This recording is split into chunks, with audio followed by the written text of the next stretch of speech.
세계 체육인들의 축제라고 불리는 올림픽이 일본에서 열리게 되는데, 일본의 수도인 동경, 도쿄에 이번에 열리는 올림픽이 역사상 처음으로 무관중으로 치러지게 되었습니다.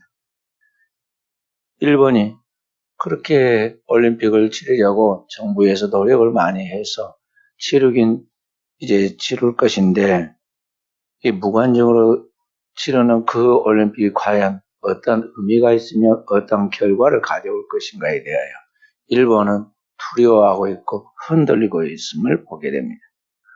사실은 일본만이 아니라 전 세계가 지금 이 작은 코로나 바이러스라는 질병으로 인해서 지금까지 인류가 쌓아왔던 모든 정치, 경제, 문화, 교육, 군사력과 같은 과학과 의학과 모든 인간이 쌓아놓을 수 있는 모든 그 힘과 업적들, 그 터전들이 결국엔 노아 홍수에 인간이 쌓아올린 바벨탑이 무너지듯이 무너지고 있습니다.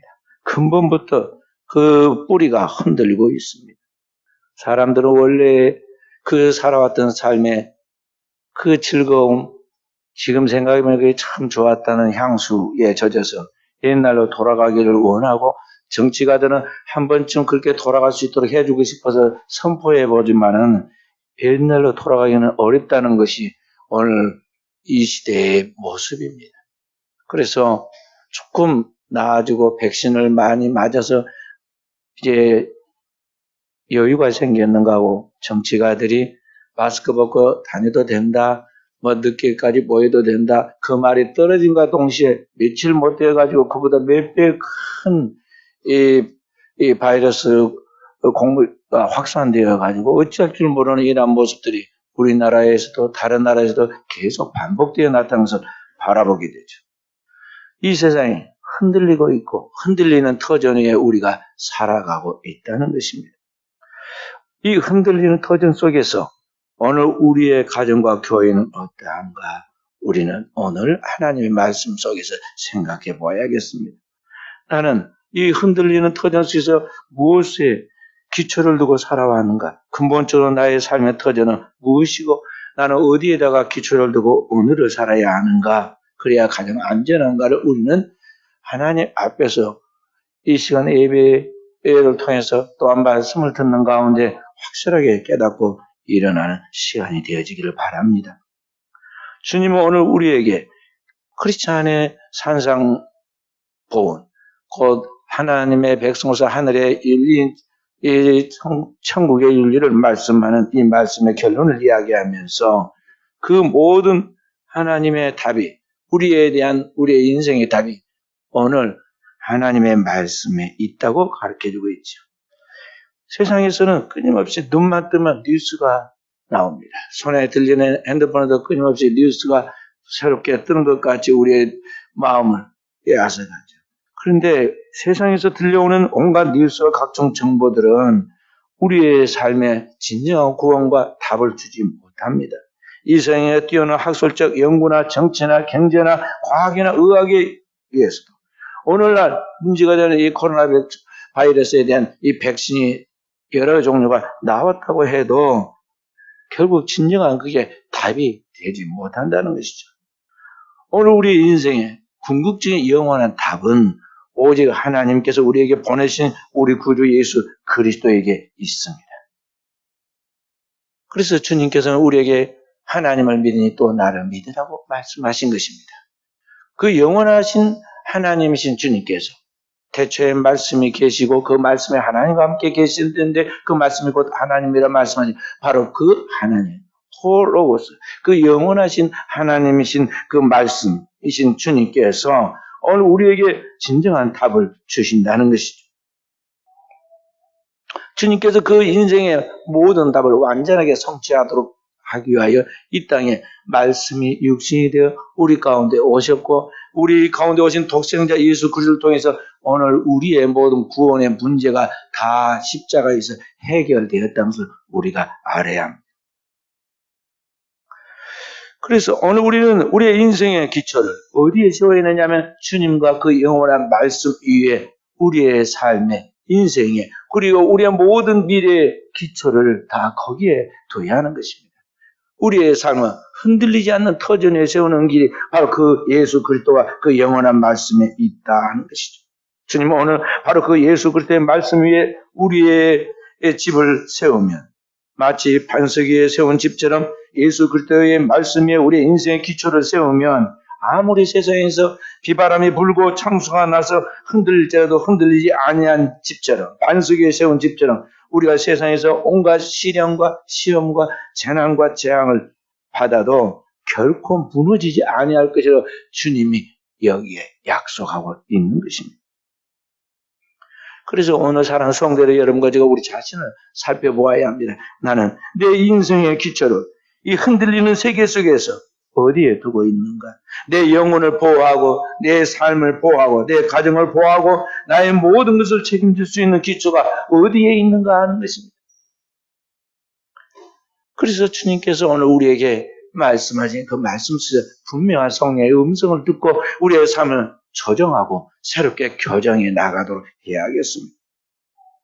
주님은 오늘 우리의 가정을 하나님의 말씀의 반석 위에 기초를 세우라고 그랬습니다. 하나님의 말씀 위에 자신의 집을 세운 대표적인 사람의 성경이 나오는데 구약의 욥이라는 사람입니다. 욥은 하나님 앞에서 하나님을 경외하고 율법이 흠이 없는 삶을 살아서 하나님이 인정하기 온전한 사람이라 그랬어요. 사람이 보기에 흠이 없는 온전한 사람이었습니다. 그런데 그 경건한 욥의 집에 어느 날 이해할 수 없는, 감당할 수 없는 사람의 이성으로는 도저히 헤아릴 수 없는 사건들이 벌어지는데 마치 급하게 쏟아지는 예측할 수 없는 비바람의 폭우처럼 이해할 수 없는 재앙들이 집에 쏟아집니다. 집의 생활의 모든 경제적인 기초가 되는 재산들을 갑자기 하루아침에 부도가 나거나 도적 맞아서 싸그리 다 없어졌습니다. 그리고 가장 중요한 다음에 대를 이어갈 그 집안에 자녀가 10명 있었는데 한 달 한시에 그 자녀들이 다 몰살당해서 한 명도 살아남지 못했습니다. 그리고 인간의 몸에 이 몸뚱이가 마지막 재산이라고 하는데 자신의 몸도 알 수 없는 질병으로 만신창이가 돼가지고 사람이 아니라 동물보다도 더 못한 흉악한 모습이 되고 말았어요. 그러니 그 사람하고 누가 살고 싶겠어요? 그래 욥의 처가 자기 남편을 비웃고 조롱하고 떠나가 버려요. 그런데 성경은 욥이 이렇게 된 것에 대하여 욥이 무슨 실수를 해서 또는 욥이 뭔가 잘못해가지고 또는 뭔 사업을 잘못해서 그렇게 됐다고 말하지 않고 그 보이지 않는 배경을 이야기하고 있는데 그 비하인드 스토리가 뭐냐면 보이지 않는 영적 세계에서부터 이런 일이 지금 벌어지게 되었다는 것이죠. 그게 뭡니까? 하늘로부터 내쫓긴 공중의 권세 원수 마귀 사탄이 밤낮 하나님 앞에 와서 욥을 참소했다는 것입니다. 욥의 신앙이 가짜다는 것이죠. 욥의 신앙과 그 삶이 형통한 것은 하나님이 그를 특별 보호를 해서 보호하니까 그거 가지고 하나님 잘 믿는 척하는 것이지 진짜 본질을 보면 형편은 없다는 것입니다. 사탄은 영적 존재이기 때문에 털면 먼지 안 나오는 사람 없듯이 주님이 말씀하시기를 너희 가운데 죄 없는 자가 돌로 치라 그러니까 다 떠나갔듯이 인간은 다 죄인인데 욥의 그 신념, 그 생각, 그런까지 다 읽고 있기 때문에 그걸 지금 하나님 앞에 계속 참소한 거예요. 그렇게 할 때 하나님께서 이 사탄에게 욥을 치는 것을 허락해 줍니다. 하나님의 허락하에 욥에게 그 무서운 재앙들이 닥쳐온 것이죠. 그래서 그 욥의 집안이 완전히 무너지고 망했습니다. 끝이 났습니다. 그러나 사실 그게 끝인가? 성경을 계속 읽고 욥의 이야기를 살펴보면 그렇지 않습니다. 외형적인 욥의 집은 처참히 무너지고 망가져서 다 끝난 것 같이 보였지만 그의 보이지 않는 영혼의 집은 무너지지 않았습니다. 욥은 그 환난 중에서도 하나님을 부정하지 않고 살아계신 영혼의 하나님에 대한 믿음을 가지고 입술로 하나님을 원망하지 않고 함부로 행동하지 않고 하나님을 찬양하며 경배했습니다. 욥기서 1장 21절 22절에 이렇게 말합니다. 이르되 내가 모태에서 알몸으로 나왔사온즉 또한 알몸이 그리로 돌아가올지라. 주신 이도 여호와시오 거두신 이도 여호와시오니 여호와의 이름이 찬송을 받으실지니라 하고 이 모든 일에 욥이 범죄하지 않고 하나님을 향하여 원망하지 아니하니라. 사람이 어려워지면 강팍해지게 되었고 있어요. 힘들면 자기도 모르게 불평, 원망이 쏟아져 나오고 누군가를 탓하게 되었고 있습니다. 욥도 사람인데 그런 최악의 상황에 떨어졌는데 하나님을 찬송했다고 했어요. 구약 이스라엘 백성들 출애굽 시대에 모세의 형 아론이 이스라엘의 대제사장입니다. 근데 그 두 아들 나답과 아비후가 하나님의 성전을 출입해서 그 아버지 제사장을 돕는데 어느 날 정신을 차리지 않고 있다가 부지 중에 하나님 명하시지 않은 다른 불을 가지고 성전에 들어가다가 하나님의 쳐서 그 두 아들이 술검정처럼 샥하게 타져가지고 죽어서 시신이 되어 나왔습니다. 아론이 얼마나 힘들고 괴로웠겠어요. 괴로웠는데 욥처럼 주시니도 여호와시오, 취하시니도 여호와시오. 여호와의 이름이 찬송을 받으실 줄 알고 하나님을 찬양했느냐 한마디도 않고 입을 꼭 다물고 있었어요. 괴로우니까 말 안고 있는 거죠. 근데 욥은 내가 못되어서 적신으로 나와서 적신 돌아갔는데 하나님 앞에 무슨 할 말이 있겠느냐? 주님이 주셔서 주님이 걷어갔으니 여호와 이름이 찬송을 받으실지니라고 하면 찬송했어요. 그랬더니 그 결과 끝까지 인내한 그 욥에게 어떻게 되었느냐? 욥기서 42장에 보면 욥이 인내하여 하나님 앞에 끝까지 믿음으로 나아간 그 결과 욥이 더욱 확실한 신앙으로 중생하게 되죠. 그리고 성화되어서 영성과 영령이 갑절이 올라가.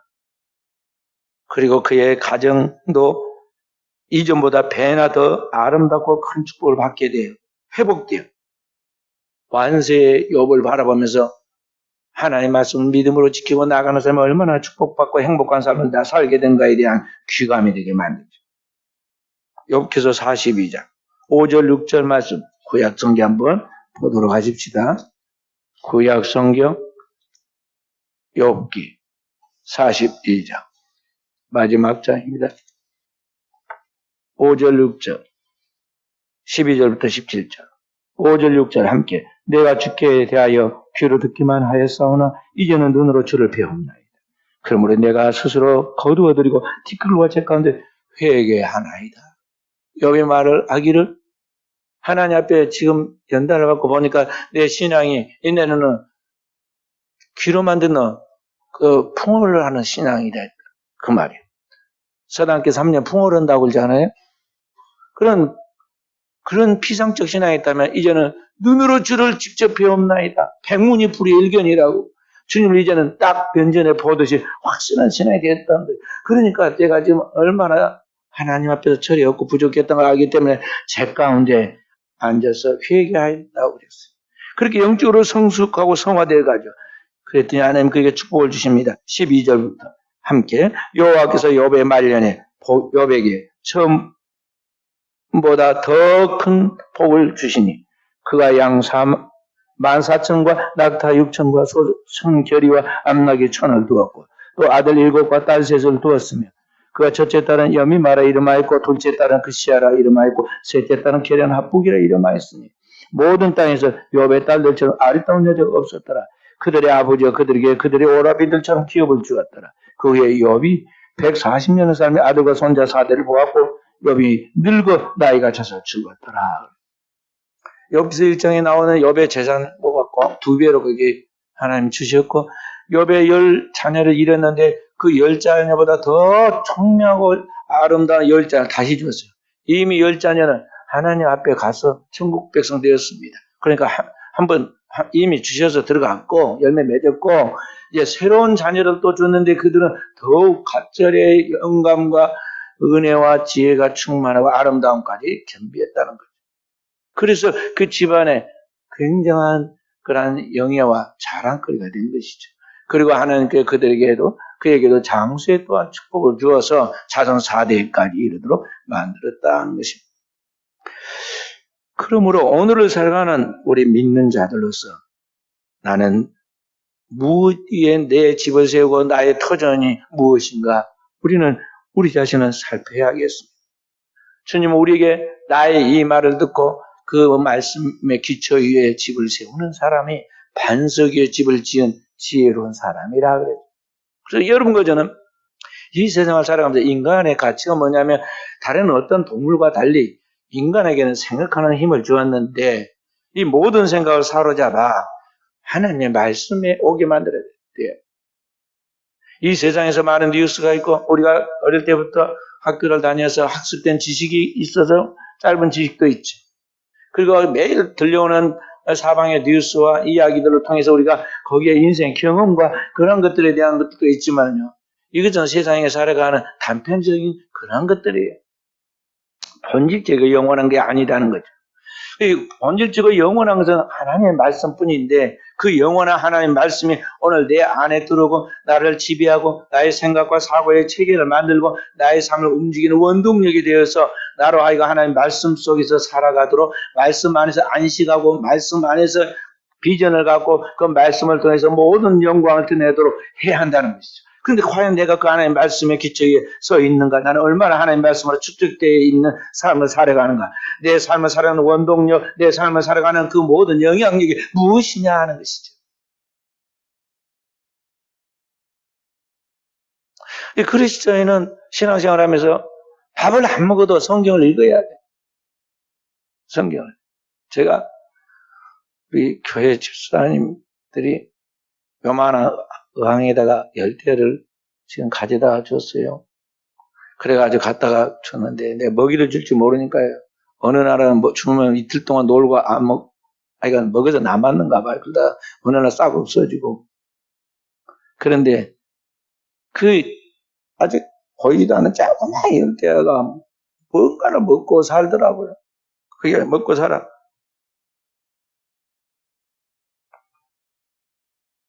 우리 사람도 뭔가를 먹고 살지요. 먹고 살아. 그래서 우리는 눈만 뜨면 뭐 입에다 집어넣잖아요. 살라고. 부지런히 삽니다. 그런데 그보다 더 중요한 인간의 하나님의 형상이다 말. 하나님의 형상.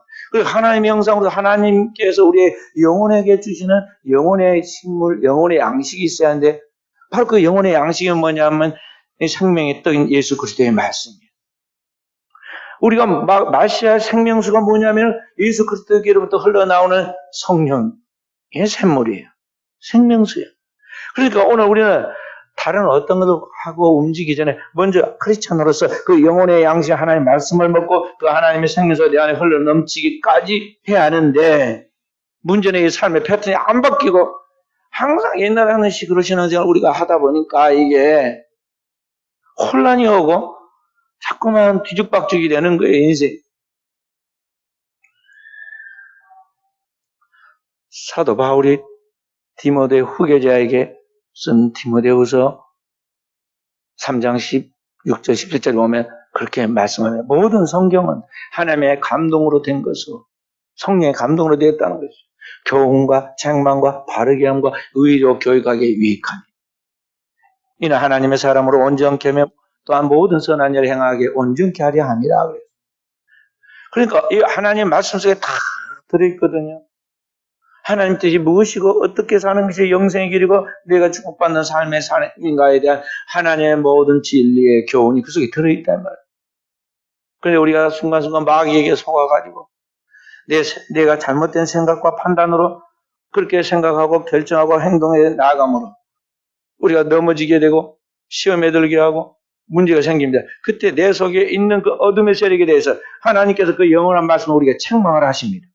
말씀을 들을 때 내가 찔리는 것은 뭐냐면 성령이 내 안에서 지금 내 영혼에 대하여 말씀을 주시는 것인데 그 하나님 말씀이 내 영혼에 달콤하게 들릴 때도 있지만 때로는 찔림으로 들립니다. 그것은 뭐냐면 내 속에 있는 그 어둠에 대하여 하나님 지금 책망하시는 거예요. 그걸 분리시켜야 돼요. 자기인 줄 안다고. 자, 아빠가 아이에게 막 고함을 치고 뭐라 하면은 아이가 막 자기를 미워한다고 아이는 그냥 뭐라고 합니까? 아빠 미워.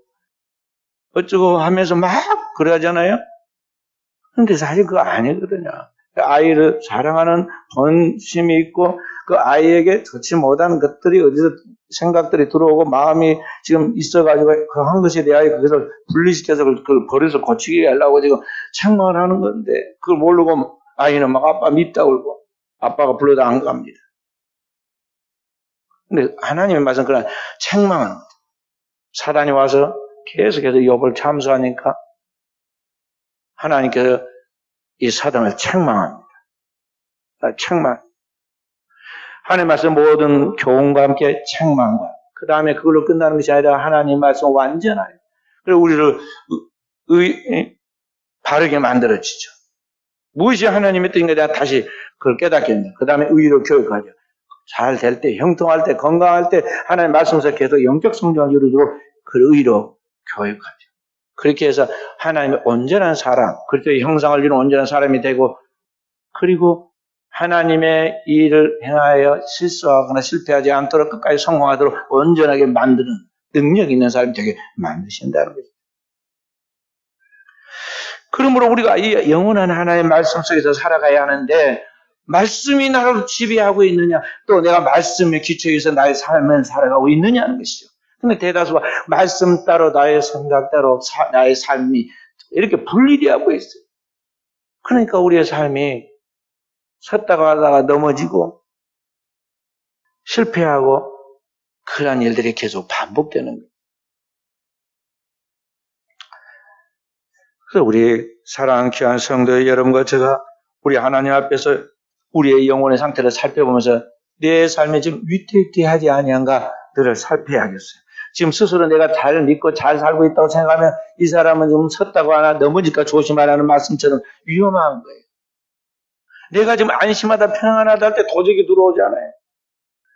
우리나라가 잘 해방 후에 안전하고 지금 잘 돼간 것 같았지만 순식간에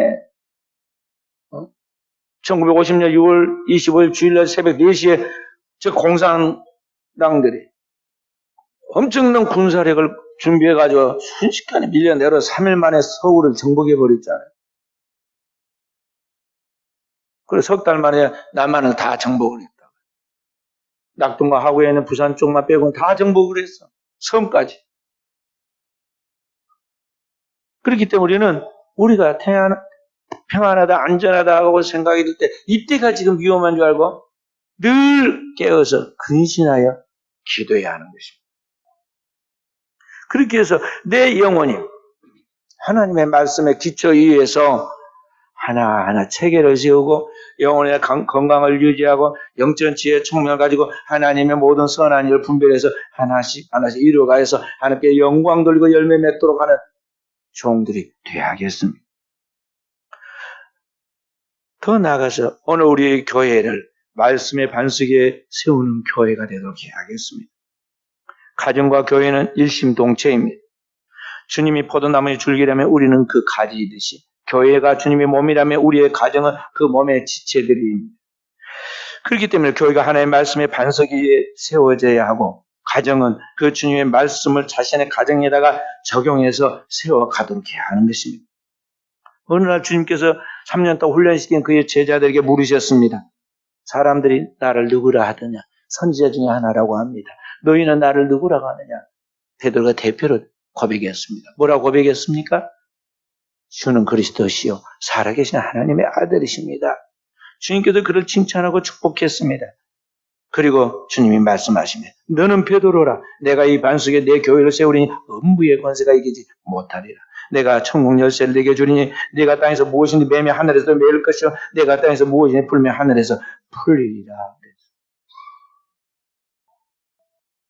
오늘 우리 성도들의 가정처럼 오늘 주님의 이 말씀은 교회가 주님의 반석 위에 세워진 교회가 되어야 한다는 것이죠. 너는 베드로라 그 말은 뭐냐? 베드로라 하는 것은 바위라는 뜻인데요. 여기 주님은 뭐냐? 주님이 반석이세요. 반석은 그리스도시라 고린도서 10장 4절에 분명하게 성경 말씀했어요. 구약에 출애굽한 이스라엘 백성들의 무리바 물가에서 반석을 쳐서 샘물이 나는데 그 반석이 바로 뭐냐면 그리스도예요. 그 반석 위에 집을 세운 것 같이 베드로가 그 위에 자신이 돌이 되어서 오늘 주님의 교회를 세워간다는 것입니다. 그런 이야기.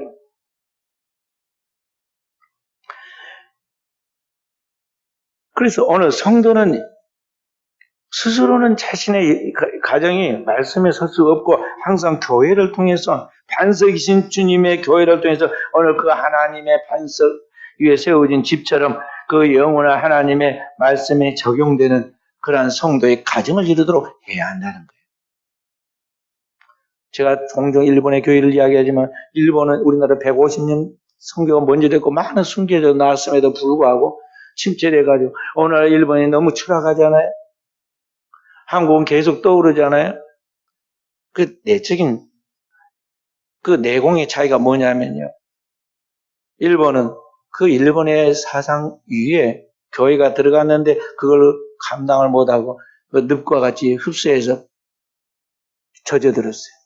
반면에 한국은 5,000년의 역사 속에 많은 종교와 우상들이 있었지만 다 버리고 기독교의 신앙 위에 오늘날 우리의 가치 체계와 문화를 형성을 했기 때문에 오늘날 이 한국은 영적으로 기초가 튼튼하기 때문에 지금 환란이 오고 여러 가지 풍파가 와도 한국은 그래도 버텨내는 거예요. 오늘날 성도의 가정도 교회와 함께 그와 같이 세워져 간다는 걸 알아야 돼요. 교회는 단지 건물뿐이고 교인이 있으니까 교회 같지만 그게 아닙니다. 교회는 하나님의 특별한 그런 간섭과 하나님의 섭리 속에서 그의 십자가에 흘린 보혈의 공로와 그분의 영원한 약속 속에서 세워진 게 교회예요. 그래서 교회를 통해 하나님의 모든 구원의 역사를 섭리해서 이루어가는데 성경 뭐라고 말씀하셨나요? 교회는 주님의 몸이고 만물 안에서 만물을 충만케 하시는 모든 충만이 나타나는 것이 교회라고 했어요. 그렇기 때문에 이 교회를 통해서 하나님의 놀라운 역사와 하나님의 꿈들을 이루시고 이 땅에 하나님의 축복들을 펼쳐나가는 거예요. 교회가 이 온 우주의 기초이고 이 교회가 하나님의 축복의 근거라는 거죠. 그래서 성도는 교회를 통해서 신앙의 성공자가 되어야 하고 교회를 통해서 진정한 신앙의 가정을 만들어내도록 오늘 신앙의 모든 것들을 하나하나 빠뜨리지 않고 그대로 적용시켜 나가야 하는 것입니다. 그 옛날 다윗이 목동으로 양을 쳐서 시편에 많은 양을 치는 목자와 양의 이야기 나오잖아요.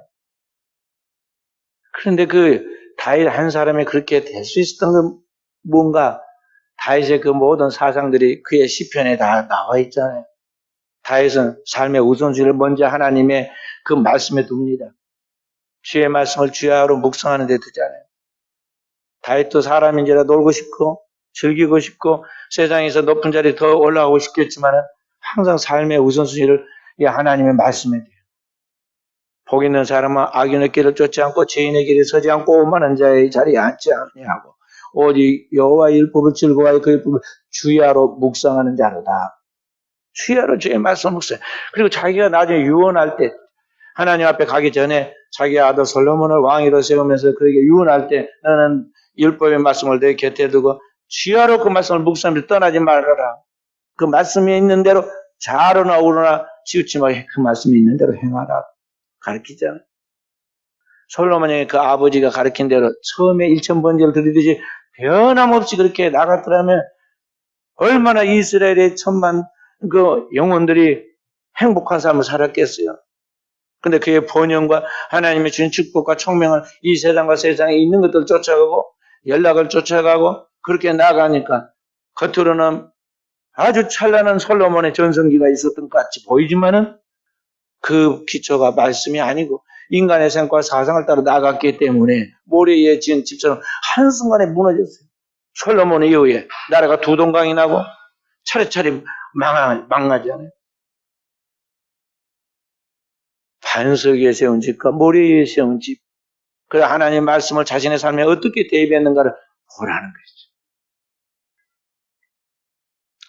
다윗은 하나님 말씀의 중요성과 그 하나님 말씀이 흘러나오는 교회의 중요성을 알고 하나님의 성막이 저 다윗성 밖에 광야 들판에 있었습니다. 출애굽한 이스라엘 백성의 출애굽 이후부터는 계속해서 하나님의 성막을 광야에다 두었어요.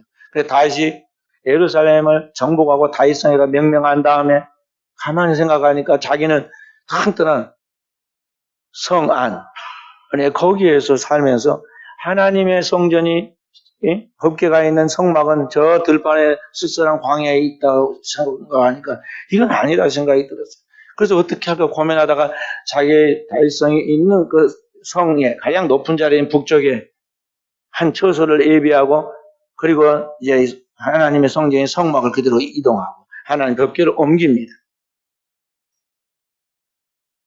그렇게 해서 하나님의 말씀을 자신의 삶에 적용하고 하나님의 말씀이 흘러나온 성전에서부터 그의 신앙을 딱 중심을 잡잖아요. 그리고 나중에 그 아들 솔로몬에게 성전을 지을 수 있는 모든 설계도와 모든 성전 건축물을 다 준비해 놓고 그에게 명령하잖아요. 첫 번째 명령은 그게 다른 것 제쳐놓고 하나님의 성전 먼저 지어라. 나는 전쟁 많은 하는 군인이라 피를 많이 흘려서 하나님 짓지 못하겠지만 내 아들은 평화의 시대에서 하나님 성전을 짓도록 하나님 허락하셨으니 넌 하나님의 성전을 지어라 하고 명령해서 그래서 솔로몬의 그 하나님의 성전을 지은 거예요. 다윗은 완전한 성전을 짓지 못하고 모세가 지어놓은 그 성막으로 된 그 성전을 다윗성 안에 모셔놓을 때 성경에 보면은 어떠합니까? 너무너무 기뻤어요. 그래서 그 다윗 성가대가 있는데 그 성가대에 찬양대가 있습니다. 4,000명이에요. 그리고 하나님의 성막을 옮기고 성전을 만지는 사람은 전부 다 제사장들이에요. 제사장들 하나님의 법궤를 메고 성전 기구를 메고 그리고 움직이고 그 성가대는 찬양을 합니다. 다윗은 높은 성벽에서 왕으로서 그것을 바라보면서 관장하고 거기서 하나님께 영광 돌려도 되는데 그 기쁨을 이기지 못하고 또 그 하나님에 대한 감사를 표현하는 마음이 너무 간절해서 법궤 앞으로 쫓아갑니다. 그리고 제사장들이 있고 찬양대가 있는데 그 앞에서 왕이 베옷을 입고 왕복이 아니라 왕복을 벗어버리고 흰 베옷을 입고 그리고 하나님 앞에 기뻐하며 찬양하잖아요. 얼마나 뜨겁게 찬양해요? 얼마나 막 열심으로 하나님을 기뻐하고 즐거워하며 찬양을 하니까 옷이 벗어졌단 말이에요. 옷이. 그러니까 허리가 보였어.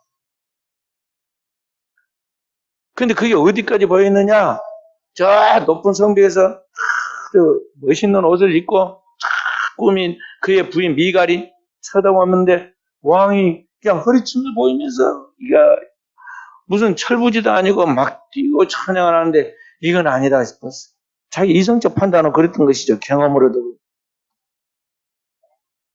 그래서 다윗은 찬양을 막 하고 하나님 법궤를 딱 준비된 성막 안에 안치시켜놓고 너무 기뻐서 하나님 앞에 간절히 기뻐하고 백성들에게 축복하고 돌아가는 백성들에게 떡과 고기를 나눠주고 포도송이도 나눠주고 이제는 그 축복을 가정에 나눠주기 위해서 집으로 돌아서 기뻐서 문을 쫙 열고 자기 아내와 자식들을 축복하러 딱 그런데 앞에서 누가 있어요?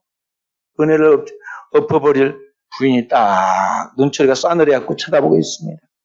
멸시의 눈초리. 그러면서 싸늘한 말투로 말하잖아요. 오늘 이스라엘의 왕이 얼마나 영화라고 있습니까? 염치 없는 방탕한 자식이 막 뛰는 것까지 오늘 그러한 모습을 이 계집종 앞에 보였습니다. 하고 비웃고 조롱하지 않아요. 은혜가 한순간에 확 뒤집어졌어요. 다시 정색을 하고 이야기합니다. 내가 한 것은 여호와께 한 것입니다.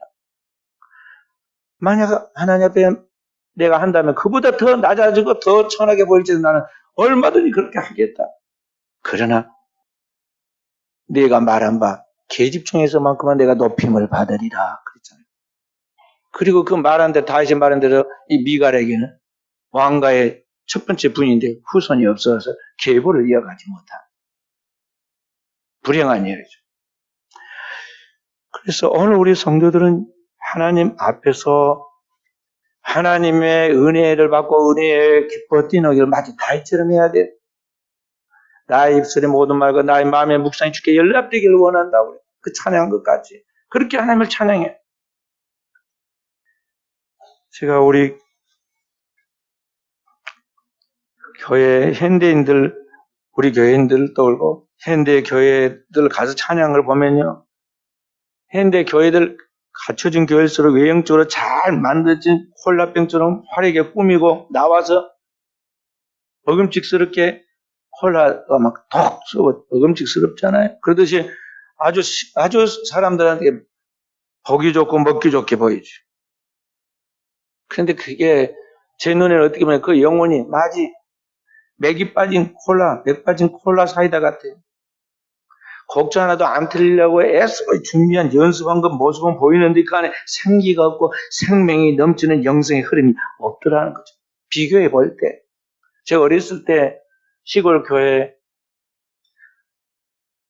2시간 반 체압 전에는 가야 합니다. 1시간 동안은 준비 기도하고 1시간 동안 연습하고 그리고 실제로 이제 그날 가자 찬양 한 곡 해요. 시골 교회니까 청년과 학생이 같이 해요. 그렇게 몇 명 안 돼요. 그렇게 연습, 그런 줄 알았어요. 그래서 제가 교회를 개척해서 세울 때에 교회 전도해서 나온 우리 고등학생들 그리고 청년들한테 그렇게 가르쳤습니다. 난 배운 대로 1시간씩 꼭 기도해라. 그리고 1시간 연습하고 그리고 30분 동안 찬양해라. 그렇게 했어요.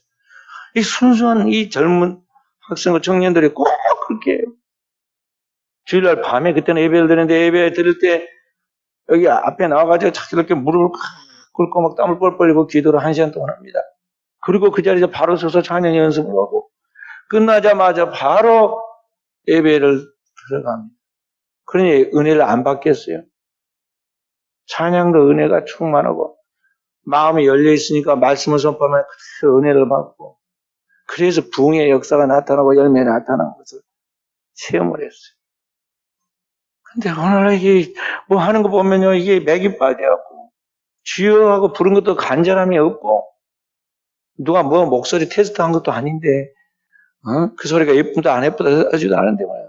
이웃집에 누구 부르듯이 말이죠. 그렇게 하고 찬양 것도 주님께 연락되도록 찬양을 해야 하는데 영혼에서 우러나오는 경배와 찬양이 돼야 하는데 이게 잘 안 돼. 왜 그걸 배우려고 저기 미국까지 가가지고 빈야드 처치 그 경배와 찬양제 오늘리께서는 거기서 따고 와서 한 거거든요. 제가 가봤어요. 직접. 찬양하는 데도 다 가봅니다. 제가 논문 쓰면서 다 살펴봤어요. 거기까지 가가지고 배울 게 뭐가 있겠어요?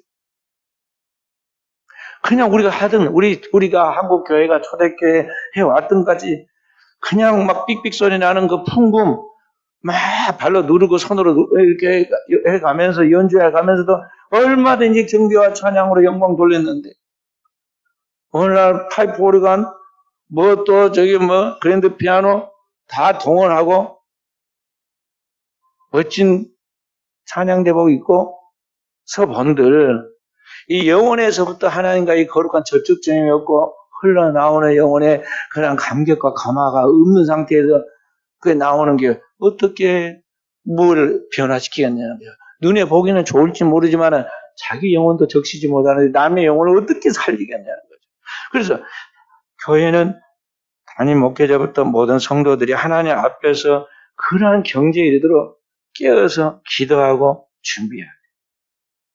오늘 우리가 진리의 성령으로 오늘 성령의 열매를 맺어서 하나님의 쓰임받고 하나님 앞에 나라의 상을 받는 하나님 백성들이 되도록 하기 위해서 그 마지막 코드가 뭐냐면 주님 앞에 기도하는 거예요.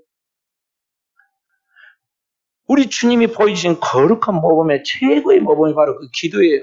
주님이 그 모든 메시지, 그 모든 능력, 그 모든 은사가 다 어디서 나오느냐? 주님 가르쳐 줬잖아요. 이 모든 것은 기도 외에 다른 방법이 없다. 기도 외에 다른 방법이 없어. 영이신 하나님 앞에, 우리의 영으로 하나님 앞에 올리는 그 기도, 내 영이 육신을 깨뜨리고 나와서 내 가로막혀있는 그 5만 가지 생각을 다 해치고 나와서 오늘 나를 살리고 다른 사람의 영혼을 살릴 수 있도록 하는 것은 기도 외에 다른 방법이 없다는 거예요. 우리가 생각을 할 때 5만 가지 생각을 다 한다고 그러잖아요. 5만 가지. 실제로 사람이 하루 동안 생각이 5만 가지를 한대요.